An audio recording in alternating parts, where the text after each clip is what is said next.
Hello everyone, welcome back. I'm working today with the Holosun 503G. Okay, that's the red dot that has the ACCS reticle, and I have here a picture that I drew. Okay, this is what it's supposed to look like. Okay, a chevron with three dots underneath, and the idea is that basically, right now I have it mounted on a 22, on a Colt 22. Okay, and per the instructions, what you're supposed to do is basically the tip of the chevron goes at 50 yards. Okay, then the base of the chevron is at 100 yards, and then you have 125 yards, 150 yards, and then 175 yards. Okay, that's the idea. And the reason why I mounted this on a 22 rifle is because I wanted to actually see this in action. I mean, where I'm shooting at in the woods, I don't have 600 yards to shoot. If I was using this with a with a with an AR-15 that shoots 5.56, the tip would be 50 yards. Then the base over here would be I believe it's 300 yards, and then it's 400 yards, 500 yards, 600 yards. Okay, so that's what it would be with 5.56, and if you use it with 7.62 by 3.9 or 300 blackout, then I believe that way it goes. That's 50 yards, that's 200 yards, and then I think that's like I forget exactly what the numbers are, but I think it's something like you know, uh, 250, 350, 450. I'm not 100% sure on that. So based on the caliber that you are shooting, uh, this symbol means different things.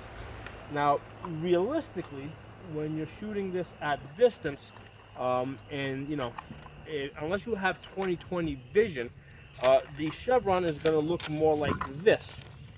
Right? It's going to look more like a squiggly line, and then these three dots over here tend to blur into this. Okay, so the way I kind of use this is, I mean, using the tip easy. In fact, using the two tips is easier. Basically, if you're putting this underneath the spot you want to hit, or if you're putting this right over the spot you want to hit, that's the easiest way to use this. So when I was shooting at distance, when I was trying to shoot, let's say 125 yards, basically, you kind of have to kind of guess where that red dot is, where that dot is over here. This one, I basically just put it somewhere in what appears to be the middle, okay, and then that one's not so hard to use, okay. So that's the reality of this, and if you use this with a magnifier, I mean, then people, I haven't used it with a magnifier, but people tell me it tends to look more like that. To me, if I'm going to put a magnifier on it and add that extra weight, I might as well use a variable scope. Okay, so if I'm going to use this, I'm going to use this by itself, and basically I'm just going to learn to work with this sight picture here that I see. Okay, like I said, I mounted it on this Colt 22 because that gave me the opportunity to actually use the drop compensation. Okay, so I shot this. Basically, I have it zeroed in at 50 yards.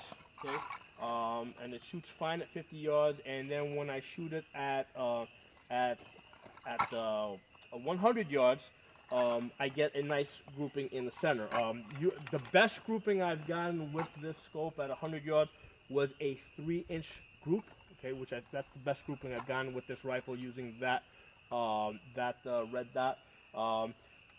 But that's like my best grouping. I mean, on average, I will hit somewhere between, I'll probably hit a 4 to 5 inch group. Okay, so that's more realistic on what I will tend to do more on average with this. Okay, so I shoot a 4 to 5 inch group with this rifle using this red dot. So, put this aside. So I took it out to 150 yards. Okay, and at 150 yards, we're looking at the circles. Okay, we're ignoring these three dots here. Basically, the grouping at 150 yards is 1, 2, 3, 4, 5, 6, 7, 8.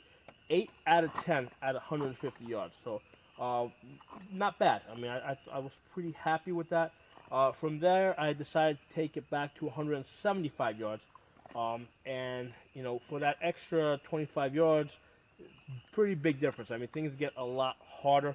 Out of a 10-shot group, basically I get only 3 on the paper. 1, 2, 3. And even though they're pretty tightly, they're relatively tight, but only 3 on the paper. And I've been working at this. Basically I did many groups. At 175 yards, it's pretty tough to get on the paper. I did.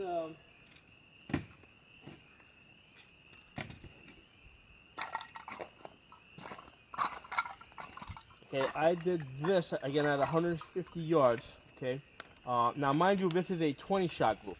I did 20 shots, and I got 6 shots on the paper. Okay, now if you look at my wind ribbons, the wind is pushing to the right now, and it's been kind of all over the place today. It's been pushing to the right at times. Right now, it's pushing to the left. A lot of times, it was pushing forward that way. I believe that when I shot this group, the wind was pushing forward.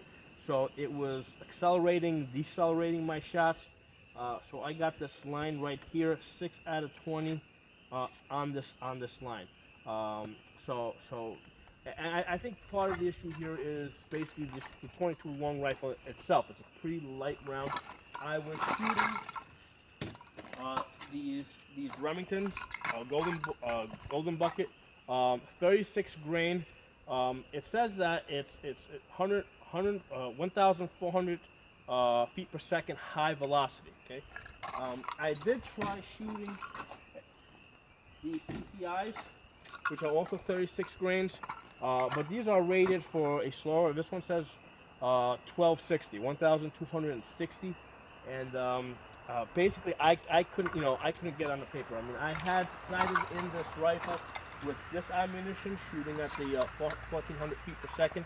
So when I tried shooting this at the 175 yards, I couldn't get on the paper. I tried using the third dot, and I figured since this was slower, since that CCI ammo was running slower, I tried using the bottom. I actually put this on top of the paper. I mean, at 150 yards, this paper seems like a dot. So basically, I tried putting the bottom of this dot basically at the top of this paper to get hits, and I couldn't get any hits on the paper. So I would probably have to go back and re-zero the rifle at 150 yards. At 50 yards with that ammunition. So that was my experience. Now, one of the interesting things that I found is the wind is really pushing these bullets all over the place. Because, like I said, when I was shooting this group here,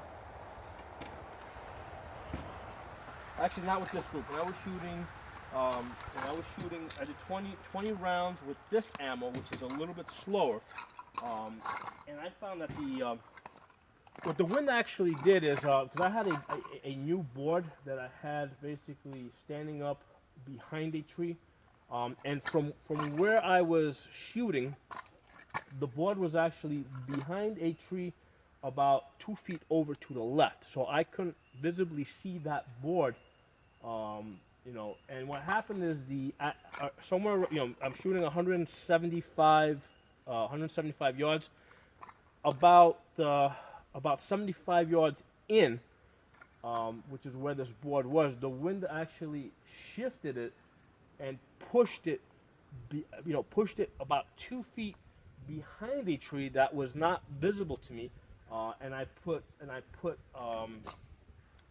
2 bullets in that board at somewhere between 75 yards and 100 yards, so somewhere around the halfway point.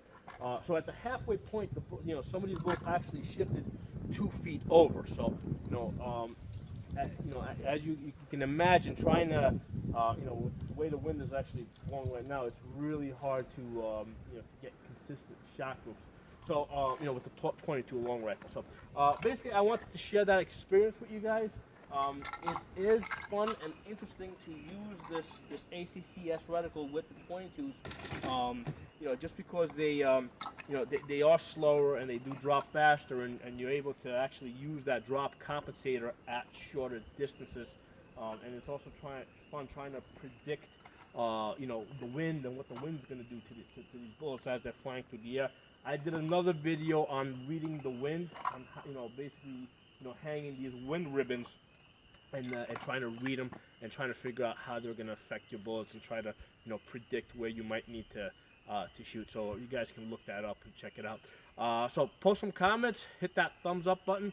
I'll talk to you guys next time.